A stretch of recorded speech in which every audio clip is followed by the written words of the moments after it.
Hey, I'm Sion, an American living in Kazakhstan, and These Are My People. Each episode, I sit down with one friend to talk about where they want to be 10 years from now, what drives them, and the plans they're making to get there. We'll also dive into one interesting topic. These are ordinary people with ordinary dreams. Hi, guys, welcome to These Are My People. And this week we've got a little bit different of a format because my guest today is not in Kazakhstan, not in Astana with me. So, Aliya, can you introduce yourself? Hi everyone, my name is Aliya and I am a friend first. Now I am a sister-in-law, Sian. Yeah. Nice upgrade. Yes, I was excited to be on this podcast because I haven't talked to you in a long, one-on-one Yeah, format that's like this. true. Yeah, so I miss talking to you like this, so Yeah. I'm happy to be here. Yeah, I don't know why we don't do more phone calls, even when, for example, when Hassan and I are with your mom, your sister. I don't know why we don't do more video calls. We should do that next time. Yes, we should, yeah. Yeah. So if you guys watched last week's episodes, you heard me mention Taufik when we were doing Q&A, and Taufik, I guess you two were also asking some questions. Yes. I don't know, some interesting questions. So you guys know that Taufik is my brother-in-law. Now you get to meet my sister-in-law, Aliya. As she said, though, she was my friend first. I met Hassan through Aliya. But you guys together, you guys create apps. So, which is so interesting for me. It sounds like a very, I don't know, difficult thing to do. It doesn't seem easy. I'm not a tech person. Yeah.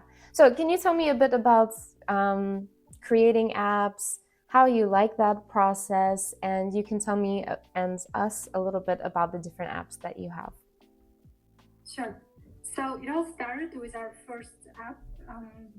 It's called Therapini. It's for therapy.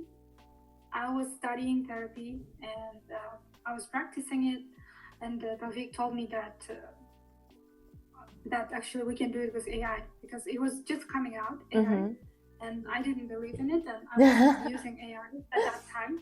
And he sent me a link, and it was OpenAI platform Playground. I don't know if someone will know it, but probably if they recognize it, they will know it. So it's a playground. You need to enter a system message, write a prompt, like assign a role to AI, like who you want the AI to be, how you want the responses to be. So I started practicing it. Like I assigned a role. I said you are a professional psychologist. I think at that time I even assigned some names like of famous psychologists. Oh yeah, like Carl Jung. I remember, right? Yeah. I assigned you respond like this styles of therapy, and I was very shocked how it was responding because I tried lots of different scenarios like for depression, for anxiety, for self-esteem, and all of the other difficult relationship questions. Everything I had in my mind I tried, and then I even asked Aidana, my sister, to try it, and she also got lost in it. She just started, and then that's it, she got lost, and I'm like, how's it going? She's like, I'm busy. So we were both trying it, and we were very shocked. And then I told him, yes, it's actually very smart, and probably we can do it. And while I was in Kazakhstan, I didn't get my spousal visa yet. I was waiting for it. So we started doing Therapini. Oh, I didn't realize you already started in Kazakhstan. Okay. Yeah. Yeah. I was writing down the list of best psychologists in the world. And we were thinking how to assign a therapist because you open an app and lots of apps make you go through long onboarding. Like they ask your name, they ask your issues you want to work on.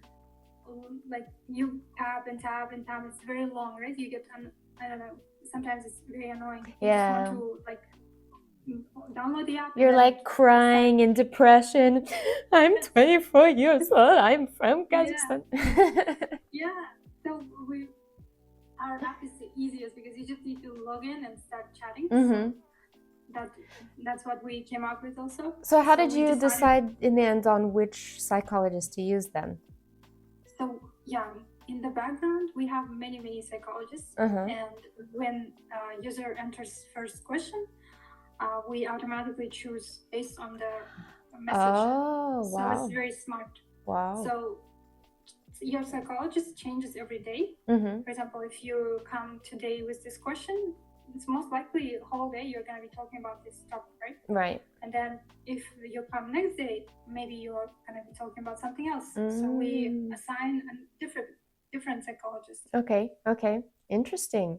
Cool. Yeah, because I was coming up with like, questionnaires, like to choose a psychologist, but then Tawfiq told me, Aliya, no one knows these psychologists' names, because I was thinking maybe people will need to be, need to be able to choose their own psychologist, like from the list, like if you want male or female psychologist, I see. you want this type. But then he's like, you're only studying here for psychology, not many people, not other people. They don't know. Yeah, that's psychologists' true. names. That's I'm true. like, how can they not know this name? It's so famous.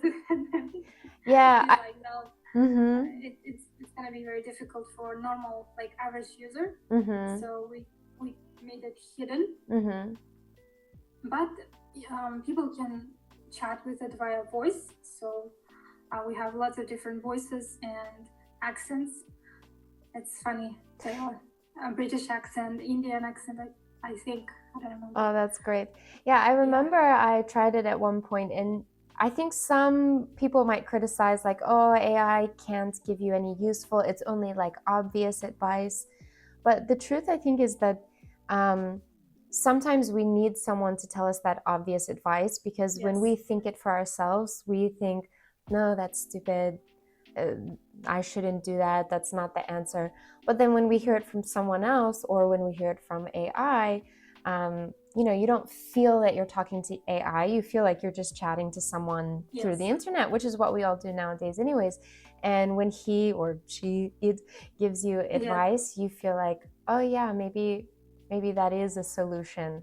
So yeah, that's great. But I use that app regularly myself. Okay. And first of all, we need to test our apps all the time for issues or like how it is, because we always add new features, we improve it all the time. So I need to test it. And the other reason is also like purpose of it, right? For therapy. Yeah, of course. Yeah. So when I use it, I also write down my questions, like what I'm feeling, and I think like in my head like what's gonna respond, but it's not. It always responds.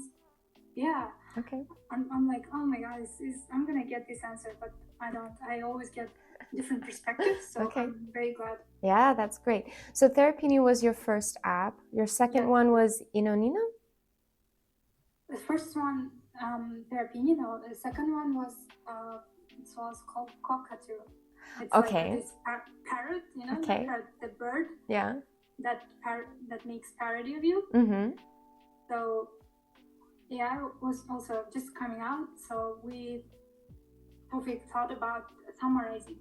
For example, he reads a lot of news and lots of he visits lots of websites. So he thought, what if there was an extension or an app that you can just turn on and then or copy paste the link, and then it will summarize the website for you. For example, you are reading something, mostly articles, right? For example. So we did that.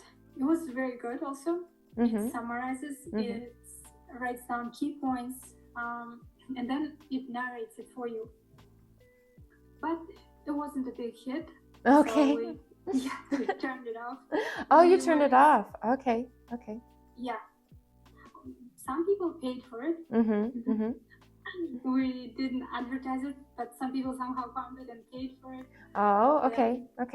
Yeah. Interesting. Another app was it was for creators. So there are lots of Instagram creators, YouTube creators. The app was called Appoink. It's from like similar to appointments. Okay. So we wanted creators, for example, lots of creators in Canada, even though they have lots of followers on TikTok, they don't make money like creators in America. Okay. So we wanted them to make money, and so they would be able to put a link on their profile, like make an appointment with me one-on-one or in a group. So the creators also assigned payment, like you know, whatever they want to like get from people, and their fans or their followers would have a chance to talk with them, you know. Okay. Also, we got some subscribers. Some people paid for it, but it wasn't a big hit. At that time, I was in Turkey. We were both in Turkey. We were in Antalya. So we were working on it. I remember we were traveling. We rented a car, and while we were traveling, I was messaging lots of creators. Okay. All right. Like, hey, check it out. You have so many followers. You would be able to make so much money. But so do you think, so you said, for example, the first one you turned off and this one you said also wasn't a huge hit. Is it that you turn it off because it costs money to keep turned on? No. Or why? No, it doesn't cost money for us. Not much money, but it's just, it takes our mind, you know, we keep thinking about this, like it's so long, like what can we do for it? So we don't want to think about it, we just turn it off. Okay. And then we'll move on to another idea that people are more willing to, you know, try. Yeah, okay. Then another app that we have is for accountants right now. It's most expensive one. Okay. $100 a month. Okay. Yeah, and the idea to create it was from Tawfiq's friend. He's an accountant, and he really wanted some help to make his, you know, spreadsheets and what is like it? Budgeting? Types of accounting documents. Okay. So we created it for him. He's happy. Okay, so it's not for personal finance, just for accountants? No, for anyone. Also personal, okay. But average user, I think, if they don't know accounting, I don't know how can they use it, because to generate some outcome, you need to input lots of documents. Gotcha. Documents like that are optional, or also the documents that are, you know, mandatory. That you have to input. Otherwise, it will not generate. Gotcha. Okay. Yeah. So this is still on. But then after seeing that he's really loving it and it's very useful, we created another one for lawyers. Oh, okay. Same idea. They input stuff and then they get output in perfect format that they need. Oh, okay. We research the formats that they want, you know, outputs to look like. Okay. But it wasn't a big hit, because I think people need to trust you. Yeah, that's since true. Since we are not lawyers, since we don't know lawyer people or friends, like we have this accountant friend, we, I think, wouldn't our emails weren't, you know, taken seriously. We emailed like lots of people, maybe 1,000. Oh wow, okay. Yeah, it's important to get, like, at least in the beginning, some people who trust you, who are able to share it with other people who trust them. Yeah, okay. Yeah, I think if we said, oh, I'm a lawyer, I'm using this, check it out, maybe they would trust it more. Yeah, maybe. Yeah. Okay. There's another similar tool right now that exists. It's very expensive. It's called Harvey AI. Okay. Did you see the movie, the show Suits? No, I know what you're talking about, but no, I didn't see it. About these two lawyers. Like, so they took his name, Harvey. And they called it Harvey AI. Okay. So they are doing the same exact thing as we are doing, but they're charging a lot more. Yes, it's so like sad. And they got clients. Okay. So it's important to have, you know, like foot in the door, like as a you need to be in that field as an Yeah. expert, as a professional. Yeah, sometimes I think, you know, you see two products that are the same, both of them are great, and one of them takes off and one of them not. And so you think about, why is it that that happens? I think partly it can be luck, and partly Yes. it can be about, you know, the right person to see your product Yes. at the right time, and that's, I Yeah. think, really what it's about. Yeah. That's luck and right time, Mm-hmm. right Right like person, place, situation. yeah, Yeah, right person situation. matters a lot. Yeah. And the thing is like how you distribute it. Mm-hmm. Like, so we're learning a lot about marketing. Mm-hmm. Mm-hmm. I didn't take seriously marketing before, but Okay. now Okay. I see how difficult and not easy it is. Yeah. You know, right now where I work, it's an English center, and we're having a big summer program, and we're doing a lot of marketing for it, which my boss is not a huge marketing fan. But you know, if you want to get new people, there's only two ways to do it: either to market it, or people who are already your customers go out and tell other people. But you know, you can't rely that all your customers are just going to go out there and be your biggest fan. So yeah, marketing is so important. Yes, because people, even if they love your product, for example, Therapini has had like more than like 10,000 of people who tried it, and we are still giving like invite a friend and get 1 hour free. Okay. But we see that not many people are sharing this, so we think like, you know, some people, even if they really love it, they're not ready to share it. Or even if they share it, you know, I think, for example, I share it with you. What if it's not a suitable thing for you, right? So even if people share about it, it's you know, to other people. I guess I think about, how often do I tell my friends about the products or something that I use? I guess not often, only maybe if they say like, oh yeah, I'm looking for something like this. If I know it, then I'll share it. But if I just in general love something, I guess I don't really share it with people. Yeah. Yeah. Okay, so what was your next app after that? Let me more than 10. More than 10, okay. Yeah. Oh yeah, the another one was Ina Nina. Okay. For kids. Because since AI came out, the voices were improving, the images were improving, so we thought, why don't we create an app for kids? Because the images that we're generating are so beautiful, so magical, and it can write great stories. So we created an app. Very, very beautiful. I love it. Yeah, I created for my nieces and nephews stories about them, or about my parents traveling to send back to them when they were gone. So they loved it. They thought it was so cool. Nice. Yeah, we loved it too. Personally, we loved the process with creation, all this, you know, quiz. At the end, we tried to make the app not just for entertaining, but really educational. So at the end of each story, there was a quiz with 25 or 30 questions. So, but it also didn't take off, I think. Oh, really? Because I think kids get hooked on one persona, like one. Okay.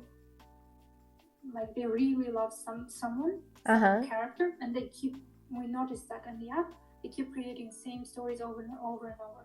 Oh, okay. So we thought kids are creative, right? We thought that kids are gonna be creating stories about this, that, you know, different stories. But we noticed that even adults were coming in creating stories.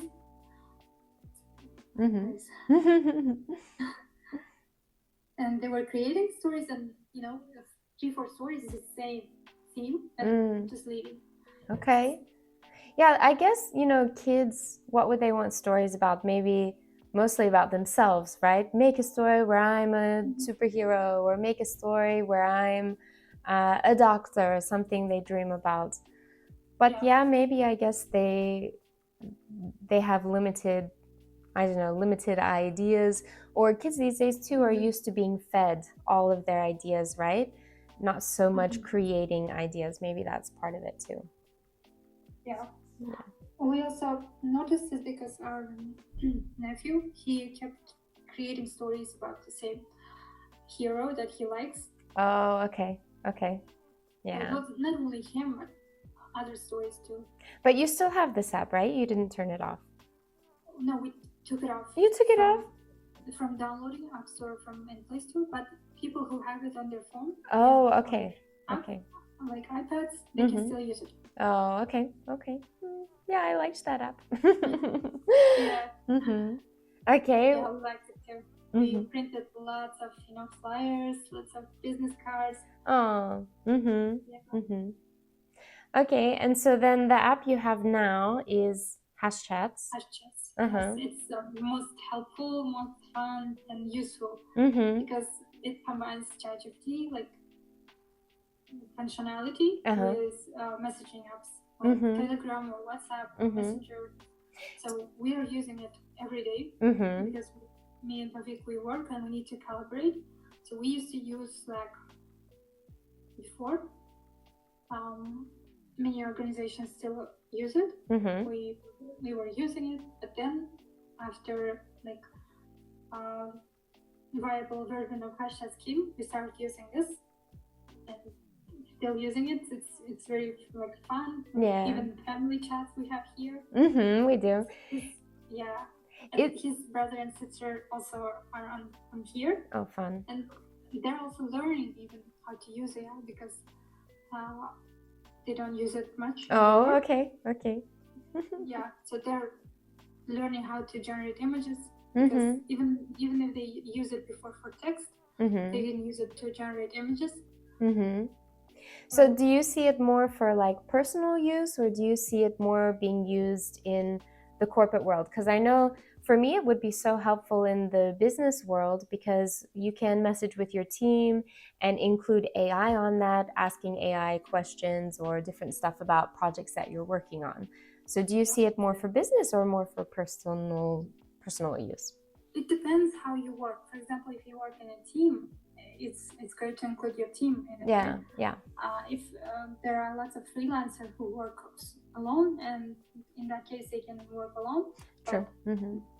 But we all have friends and family, right? And they are also using some type of AI.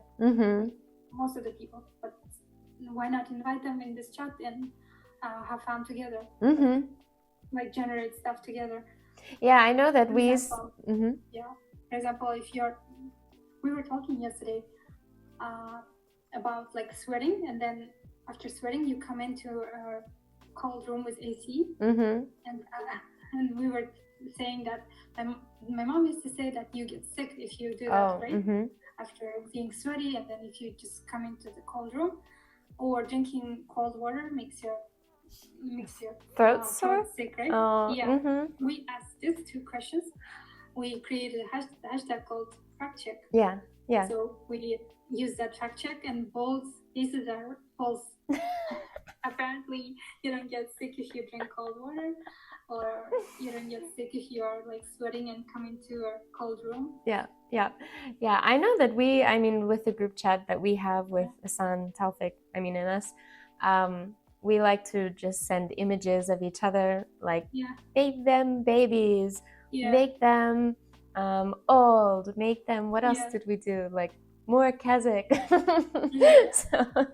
cartoonize it. Right? Yeah, or like cartoons, yeah. So that's fun, just to have fun with your family. We use it for work, For example, right now we are making YouTube videos, so we collaborate together on writing a script, choosing a title, description, everything. We work together. We just created a new chat. We work there. Okay. So we have different chats depending on what we're working with. It's like this. So I think it's more for work. And when it comes to family, it's for fun. Yeah. Like we're chatting, and then they send us pictures of kids. And yesterday, Tawfiq showed me that his sister was trying to put, kids were doing this at the aquarium or something. She was trying to put like fishes on the hand. Okay. That's cute. very creative, right? Yeah, yeah. Yeah, it's very cute. I remember that he sent a cat video of a cat like doing, I don't know, like this or like Yeah, this, yeah, and yeah. then Asking for food. it was going like, it was so Yeah, cute. yeah. Yeah. So which of And all of the apps is your favorite app? right now it's Hive Chats and Okay. Therapy. And Therapini. Okay. Is Yeah. Therapini like your baby because it's psychology and you studied psychology? Maybe. Maybe. Yeah. I think so. Because he told me maybe we need to turn it off. And I was like, no. Please no. I think it's useful. I think it's still helping. Yeah. Yeah. We still have lots of subscribers. Mm-hmm. Since the day we launched, Mm-hmm. there are lots of people who are since then, for years they're paying every month, coming back, and it gives us hope. Yeah, they're that's really great. using it. That's great. Good. So the initial topic that I wanted to talk to you about, and then I thought, oh, I have to talk about apps because they do great apps, was moving to Canada. So at the beginning of the podcast, I said that we're not in the same place, the same country. You're in Canada. You moved there 2023. 2023. Okay. So just over 2 years ago, right? Okay. So is living there what you expected? No. No. Of course not. I couldn't even imagine that it's going to be like this. But Yeah. Tawfiq warned me that it's very expensive here. Because when we were traveling, we used to buy lots of stuff. Yeah. And he's like, get it from here because it's going to be very expensive. You're not going to find it in Canada. And now I really see it. Wow. So as far as not meeting your expectations, it's about finance, about how expensive it is. What about like first of all, and second it's people. Okay. Very, very multicultural. Yeah. And nature, weather is very different. Then like more, of course, better sides of Canada are prevailing. So there people are more friendly, I think.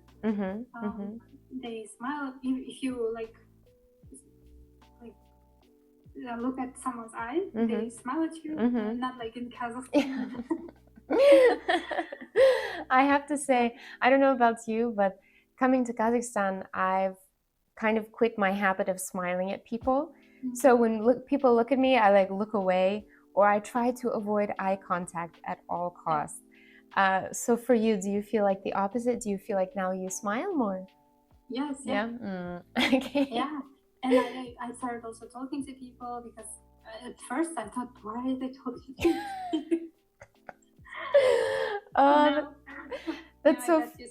That's so funny because I feel like moving here, I used to talk to like receptionists, baristas, anybody. I would talk to them, and now I don't want to talk to anybody.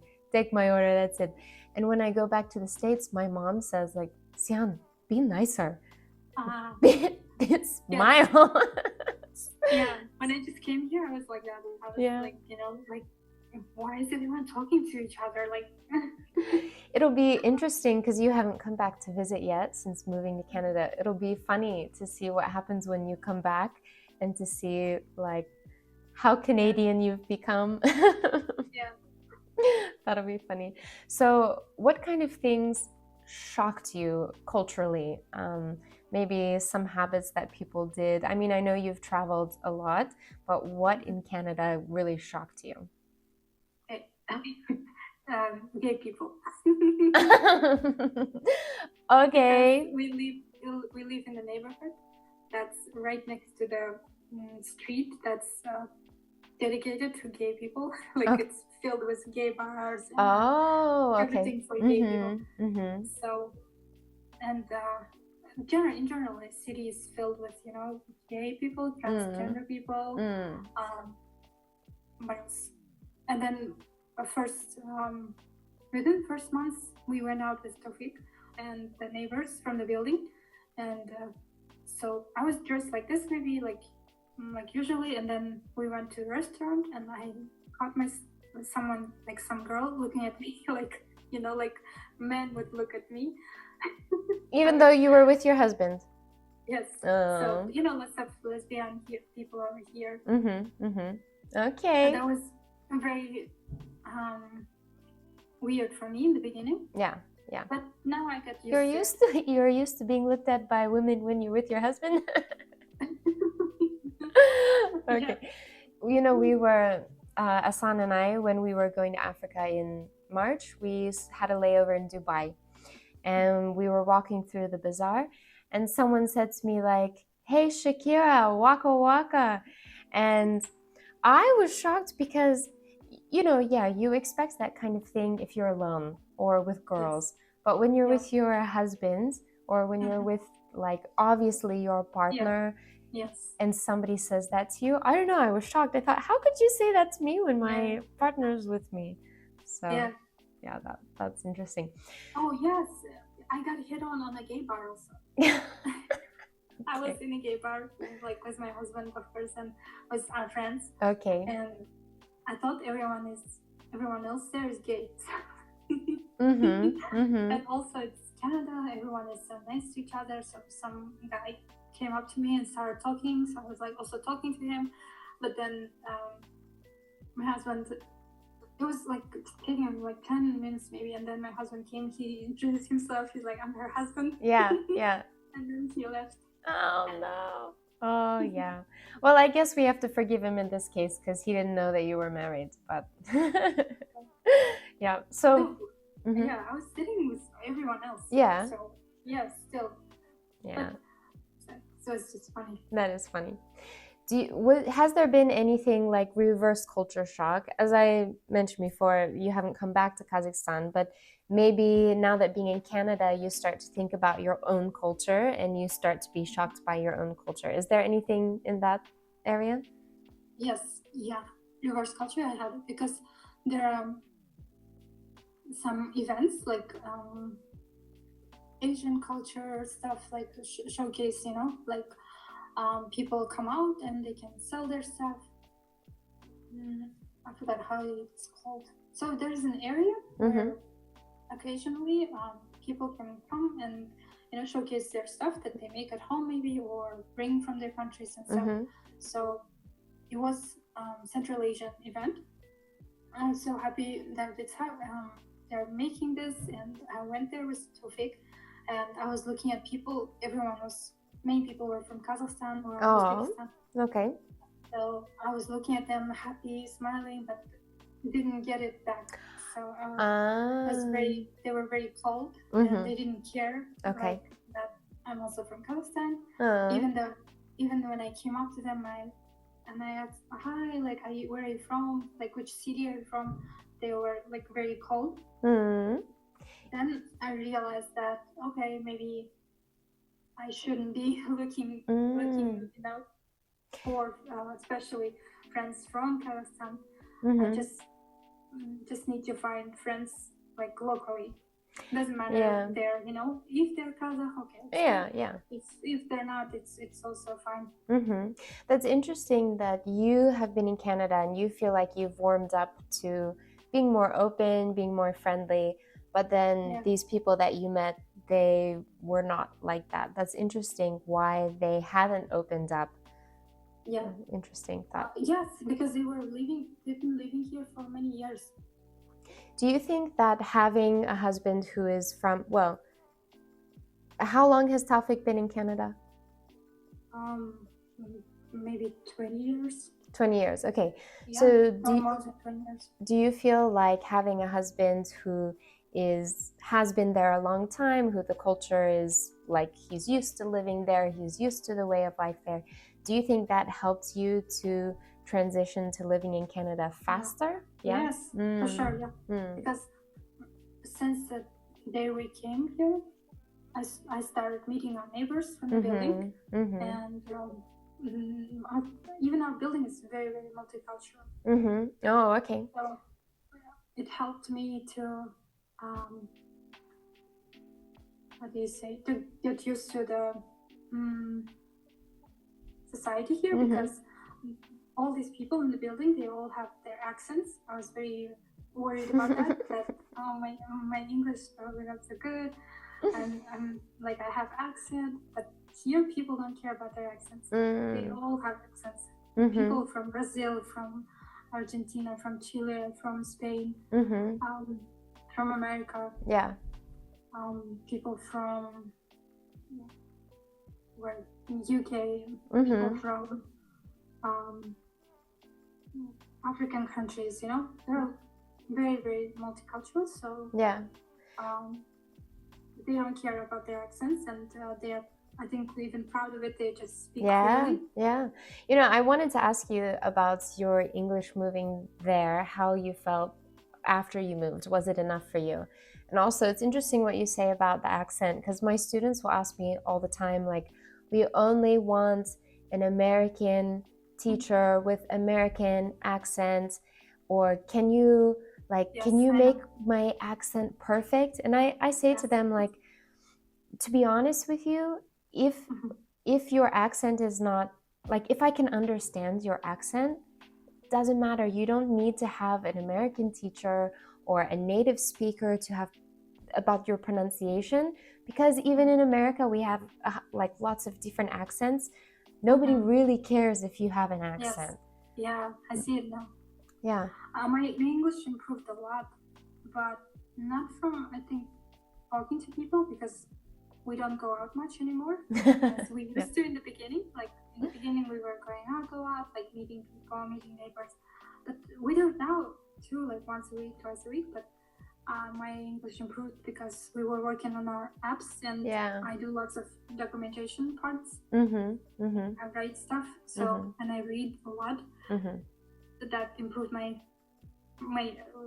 talking, like speaking, because when I just moved here and I was working, I need to write down stuff, right? And it was just not coming out from my head. I know like what I'm thinking, but I cannot put it down on the paper and write it about it. Yeah, writing's a lot harder to express yourself than speaking, for sure. Yeah. Yeah. So now it improved. Yeah, yeah. We have the idiom in English, the grass is always greener on the other side. I can't remember if there's a similar Russian or a Kazakh idiom. Do you know this idiom? Yeah, there's something like that. So, do you think that before you went to Canada, you thought the grass is greener there because it's Canada? And you did, okay. And after being there, would you say the grass is greener, or would you say it's not greener in Canada? It is, yeah. Yeah? Okay. What about it is greener? Most of it, because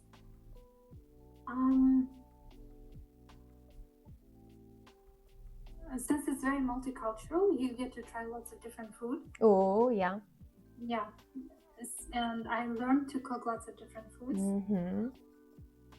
Then you also, get unique fruits a whole year round, because they come from Mexico, they come from US.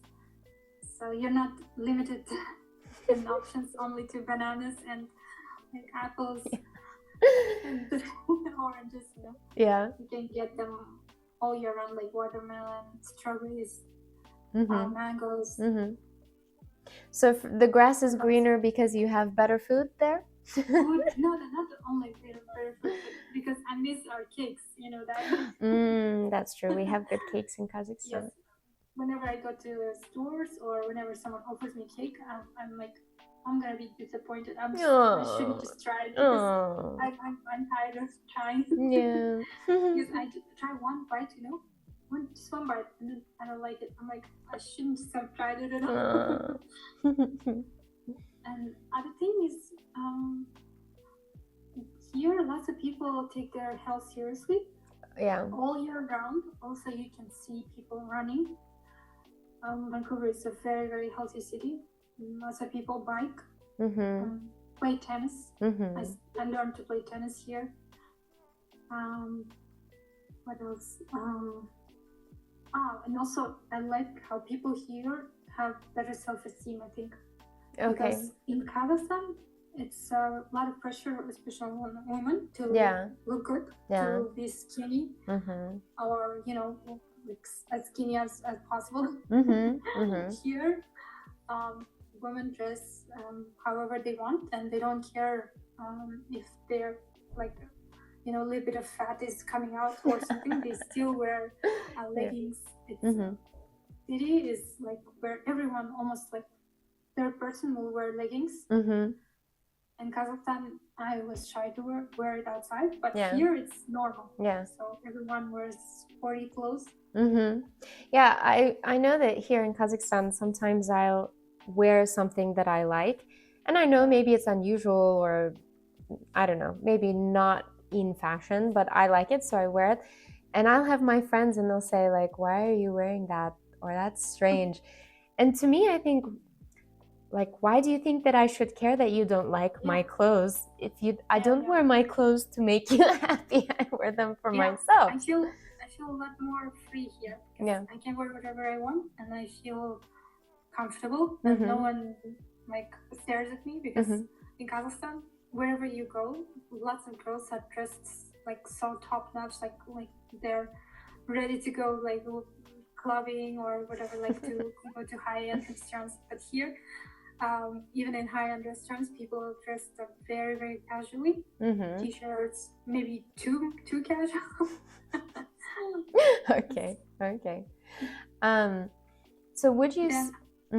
Yeah, like other things that I noticed that are better here.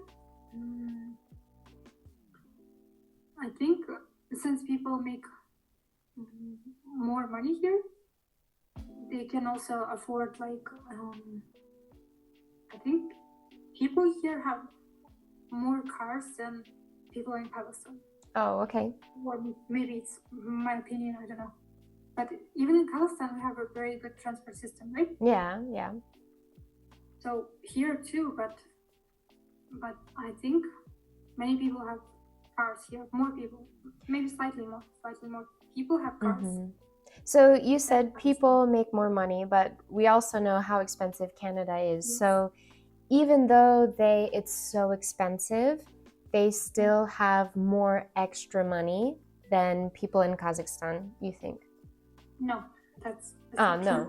Okay. Yes, they have lots of debt, I think, because of the credit cards. When I just moved here, I didn't know what credit card is, or I just heard about it, but I didn't know that you need to have a credit score even to open it. So when I just came here, I needed to research what banks can give me, credit cards, since I don't have any credit score. But Kaspi introduced it, right? Kaspi Red. Yeah, we have Kaspi Red. I don't have it. I don't know exactly how it works, but I think it's similar. I think it's dangerous. Similar, but it's not a credit card, right? Yeah.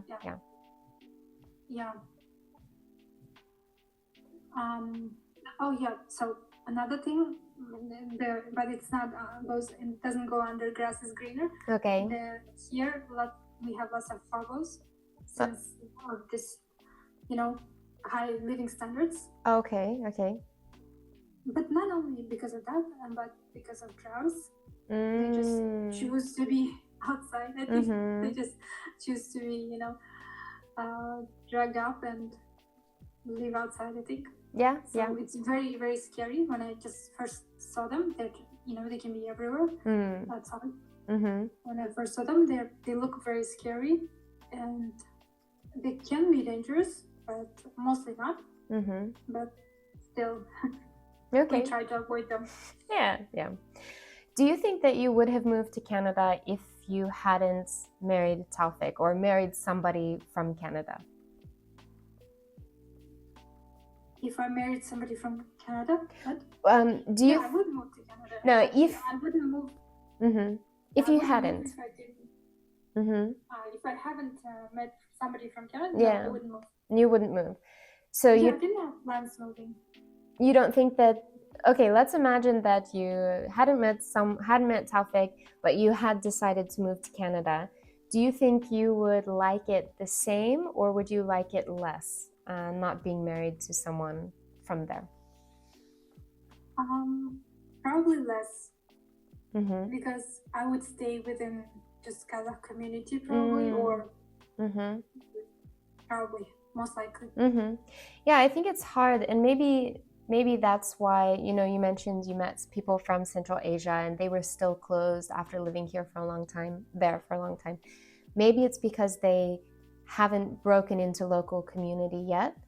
And I know when I've seen that all around the world, how Americans, I mean, I guess it's anybody, but I had especially seen Americans when they move to another country, they like stay with the other Americans, hang out with other Americans, go places that are only in English. And not that there's necessarily something wrong with that, but I didn't want that to be me. I wanted to like live in Kazakhstan, not live in American society in Kazakhstan. And I told myself, I'm not going to just hang out with Americans. I'm not going to make American friends in the beginning. And it's I have one American friend now, Kate, you know Kate. But other than that, I tend to stick to just my friends who are from Kazakhstan. And I think that helped a lot in adjusting to being here. Definitely a lot. Yes. Yeah, that's definitely for me too. Yeah. And I like it. Yeah, of course. Yeah. So I have one last question about moving to Canada. You mentioned that you miss the cakes in Kazakhstan. Yeah. What, of course, family, right? Of course you miss family. So other than family, other than the obvious, what do you miss most about Kazakhstan? I miss that even though that you can wear whatever you want here, like, and feel comfortable, I still miss dressing up. Yeah? Okay. Yeah, because here I get to dress up only for occasions, like my birthday or Rafik's birthday, or like if we're going out. Other than that, if we're going out somewhere, I don't feel like getting super like, you know, glamorous anymore. You don't feel like it because you know that everybody else will be casual, or you don't feel like it just, you think, yeah. One of the reasons is like, yeah, like everyone will be casual. Another reason is we are also very busy, you know, with work, that I don't have much time anymore like I had in Kazakhstan to do my hair, to do my makeup, to be in the mood, you know. Here I just go and fast put on a dress, and then my hair is always like this. I don't have time to do like straighten it, to do curls. Yeah, I remember you always in Kazakhstan, your hair was always very, very done. So yeah.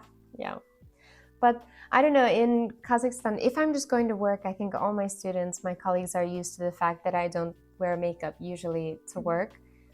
In the beginning, they used to always say, like, Sion, are you okay? Are you tired? I said, I'm just not wearing makeup. This is what people look like when they're, you know, at home, not wearing makeup. So most people are used to it. But yeah, I also get a little bit lazy. But yeah, my colleagues definitely dress up a lot more than me, I think, to come to work. And that's okay. But yeah, when I go out with your mom and Aidana to dinner or something, I always feel underdressed. I usually try to dress up more when I'm with them because I know, especially Aidana, she's so beautiful. She does her hair beautifully, her makeup beautifully. She always looks amazing. And so I know next to them, I'll look very simple next to them. So I try to usually dress up more when I'm with them. So yeah. Well, Aliya, anything else you want to say about Canada, about your apps before we finish the podcast for today? Okay. Of course, I'm very excited for everyone to try our apps. Yeah, that's true. Yeah, I guess I can probably post links to them in the description on YouTube, Spotify, and on the Reels on Instagram. We can post some links. So you guys need to go check out those apps. If one of them sounded interesting for you, even if it didn't, you should go check it out and see. Because, you know, AI, there's so many new things that you can do, and you don't know that it'll be interesting for you until you experience it. So you need to go try out those apps for sure. All right, everyone. Thanks for listening today. Thanks for meeting my friend, my sister-in-law. Hope you guys enjoyed it, and I'll see you next week. Goodbye.